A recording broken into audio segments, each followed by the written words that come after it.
Money plant के पत्ते अक्सर सर्दियों में सूखे हुए नजर आते हैं। पत्ते बड़े-बड़े नहीं निकलते हैं और पत्ते चमकदार भी नहीं होते हैं।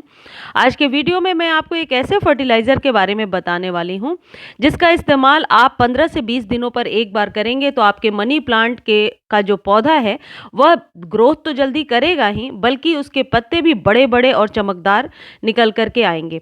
ये मनी प्लांट की एक ब्राज़ीलियन वैरायटी है। आप किसी भी वैरायटी में उसको यूज़ कर सकते हैं। मेरे पास ये वैरायटी था, इसलिए मैंने आपको दिखाया। और भी मनी प्लांट की वैरायटीज़ हैं जो मैं दिखाऊँगी। मनी प्लांट की बहुत सारी वैरायटीज़ आती हैं। घर के लिए शुभ पौधा भी इसे माना जाता है, इसलिए मनी प्लांट को कभी इसके पत्तों को ज़मीन पर नहीं फैलाया जाता। ये वास्तु के हिसाब से ठीक नहीं माना जाता है। मनी प्लांट घर में लगाना बहुत ही शुभ माना जाता है और मनी प्लांट को हमेशा बढ़त की तरफ यानी ऊपर की तरफ लगाने से हम इसे अपने प्रॉस्पेरिटी से जोड़कर देखते हैं, ताकि हमारे भी घर आंगन में खुशियां इसी तरीके से बढ़ती रहें। चलिए, ये है मनी प्लांट की एक और वैरायटी, देसी वैरायटी है जो करीब करीब सभी के घरों में होता है। देखिए, सर्दियों में मेरा मनी प्लांट सूखा नहीं और बल्कि ग्रोथ धीरे हो गई, लेकिन ग्रो करता रहा। सर्दियों में अक्सर मनी प्लांट ग्रो नहीं करता, लेकिन फैब आने के बाद मनी प्लांट की ग्रोथ बढ़ जाती है। ऐसे में कोई एक अच्छा सा न्यूट्रिशियस पोषक आहार यदि आप इसे दे देंगे तो आपके मनी प्लांट का पौधा चमक उठेगा। देखिए, ये सर्दियों में जिन लोगों ने भी मनी प्लांट लगाया होगा, उनके पत्ते कुछ इस तरीके से ही नजर आते होंगे, क्योंकि मनी प्लांट में ग्रोथ बिल्कुल जीरो हो जाती है सर्दियों में। यदि नए पौधे को आप लगा रहे हैं तो ये भी एक मेरे मनी प्लांट का पौधा है। ये सब अब जाकर के ग्रो करने लगे हैं। इसमें नए-नए छोटे-छोटे स्टेम दिखाई पड़ रहे हैं। तो यदि आप मनी प्लांट की कटिंग लगाना चाहते हैं, तो अब ये सही टाइम है। जनवरी एंड से आप कटिंग लगाना शुरू कर सकते हैं। और जो फर्टिलाइज़र मैं आपको बताने वाली हूँ, उस फर्टिलाइज़र से हर एक सप्ताह आप इसके पत्तों को वॉश किया करें, जड़ों में भी दे दिया करें। फिर आप देखें, मनी प्लांट पर कुछ और देने की ज़रूरत नहीं है। मैं आपको 2 विकल्प बताऊँगी, यानी कि यदि वो फर्टिलाइज़र आपके पास नहीं है, तो आप घर के बने हुए किस फर्टिलाइज़र का इस्तेमाल कर सकते हैं। देखिए, ये मनी प्लांट जो मैंने सर्दियों में लगा दिया था, इसमें एक ही पत्ता अभी निकल कर के आया है, मतलब ग्रोथ इसमें धीरे-धीरे शुरू हो गई है। मनी प्लांट को अभी आप यदि ओपन में आपने सर्दियों में रखा था और आपके यहाँ धूप अब तेज़ हो गई है, तो थोड़े से शेडी प्लेस में आप इसे रख दीजिए, ताकि इसके पत्ते जले ना। क्योंकि जहाँ भी तेज़ धूप होना शुरू हो गया होगा, जैसे मुंबई, गुजरात वगैरह में ज़्यादा सर्दियाँ अभी नहीं हैं, तो आप लोग मनी प्लांट को अंदर रखें। लेकिन उत्तर भारत में अभी भी सर्दी है, तो हम ओपन में रख सकते हैं। वैसे मनी प्लांट शेडी प्लेस में बहुत ही अच्छे से ग्रो करता है, एकदम अंधेरे में ग्रो नहीं हो सकता। देखिए, ये मनी प्लांट पर नए-नए शूट्स आ रहे हैं।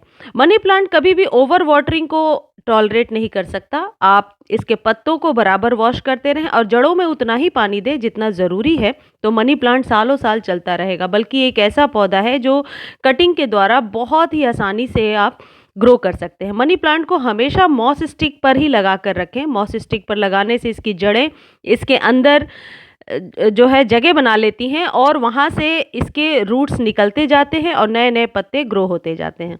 देखिए, ये है सीवीड फर्टिलाइज़र। बहुत आसानी से आपको ऑनलाइन भी मिल जाएगा या किसी खाद के स्टोर पर या नर्सरी पर भी आजकल उपलब्ध है। इसमें बहुत सारी वैरायटी आती है सीवीड में भी, तो आप कोई भी ले सकते हैं, सब बराबर ही काम करते हैं। इसमें किसी कंपनी का अलग से नेम मैं प्रमोट नहीं कर रही हूँ। कोई भी सीवीड फर्टिलाइज़र आप ले सकते हैं। सीवीड फर्टिलाइज़र ये आधा ढक्कन लिया है मैंने अंदाज से, और इसे आधे लीटर पानी में मिला दूंगी। इस फर्टिलाइज़र को बनाना तो इजी है ही, और ये बहुत आसानी से बन जाने के बाद काम बहुत ही अच्छा करता है। यानी कि ये पूरी तरीके से ऑर्गेनिक है। समंदर के अंदर जो शैवाल वगैरह इकट्ठा होते हैं, उनसे ही इसे बनाया जाता है। सीवीड फर्टिलाइज़र पूरी तरीके से ऑर्गेनिक है। इसका कोई साइड इफ़ेक्ट नहीं है। प्रकृति को इससे कोई नुकसान नहीं है, एनवायरनमेंट को कोई नुकसान नहीं है, बल्कि मिट्टी के अंदर जो छोटे-छोटे कीड़े, वर्मीज़ जो बहुत ही लाभदायक होते हैं, उनको भी इससे कोई नुकसान नहीं होगा। इस तरीके से आप बनाने के बाद स्प्रे बॉटल एक ज़रूर अपने पास रखें, जिससे आप लीफी प्लांट को स्प्रे कर सकें।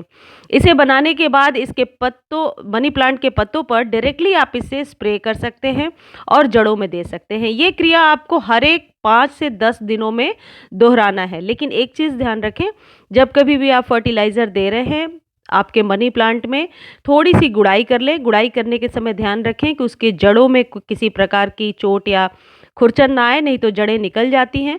और थोड़ी-सी गुड़ाई करके आप इसे दे दिया करें और कुछ इस तरीके से स्प्रे करें। फिर देखें मनी प्लांट ठंड में भी नहीं सूखेगा और मनी प्लांट के पत्ते हरे-हरे और चमकदार होंगे। अब देखिए स्प्रे करने की एक टेक्निक ये है कि जब भी आप स्प्रे कर रहे हैं, पत्तों पर तो स्प्रे करें ही, लेकिन जिस मॉस स्टिक पर आपने चढ़ा रखा है उसे पूरी तरीके से गीला कर दें। इससे क्या होगा, जड़ें अंदर बहुत अच्छे से डेवलप हो जाएंगी। अब ये बचा हुआ जो है मैं इसमें दे दूंगी। ये 5 से 6 इंच का कंटेनर है, तो मैंने करीब 1 कप इसमें दे दिया है और बचा लिया है और सारे मनी प्लांट में देने के लिए। अब ये जो फर्टिलाइज़र आपने बनाया है सीवीड, ये सिर्फ मनी प्लांट को ही नहीं, आप अपने सभी पौधों को दे सकते हैं, फूलों वाले पौधों को दे सकते हैं। यानी कि सर्दियों में तो हम बहुत सारे फूलों वाले पौधे लगाते हैं, उन सबको आप इससे दे दीजिए, स्प्रे भी कर सकते हैं। देखिए कुछ इस तरीके से स्प्रे करने के बाद पत्ते लीफी बिल्कुल चमकदार और लश ग्रीन निकल करके आएंगे। पत्ते जितने ग्रीन होते हैं, प्रकाश संश्लेषण की क्रिया उतनी ही ज़्यादा करते हैं और इससे पौधे हमारे स्वस्थ रहते हैं। ये मेरा मनी प्लांट काफ़ी बड़ा हो गया है, लेकिन मैं इसे अभी कट नहीं करूँगी, क्योंकि अभी कट करने पर इस पौधे को लगाना मुश्किल हो जाएगा।